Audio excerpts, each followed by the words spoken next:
ബഹുമാന്യ പ്രേക്ഷകരെ, നാളെ ഉച്ചയ്ക്ക് 2 മണിക്ക് ഒരു പുതിയ അത്ഭുതകരമായ കഥാ ആവിഷ്കാരം തുടങ്ങുന്നു.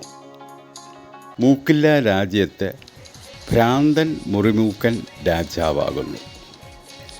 അദ്ദേഹം പറയുന്ന വിഷയങ്ങൾ നമസ്കാരത്തിൻ്റെ ഭക്തിയും ആത്മസന്ദേശങ്ങളും ആത്മാവിൻ്റെ പ്രവേശനവും പരിപാലനങ്ങളും, അത് പിന്നെ എങ്ങോട്ട് മനുഷ്യൻ മരിച്ചതിന് ശേഷം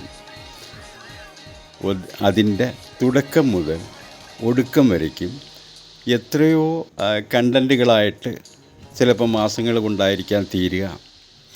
എന്നാൽ അത്തരത്തിൽ ഒരു ഭ്രാന്തൻ ആവിഷ്കരണം, മൂക്കില്ല രാജ്യത്ത് ഭ്രാന്തൻ മുറിമൂക്കൻ രാജാവ് എന്ന തുടരുന്ന കണ്ടൻറ്റ് പ്രേക്ഷകർ താല്പര്യമുള്ളവർ 2 മണിക്ക് ശേഷം കാണാൻ ശ്രമിക്കുക.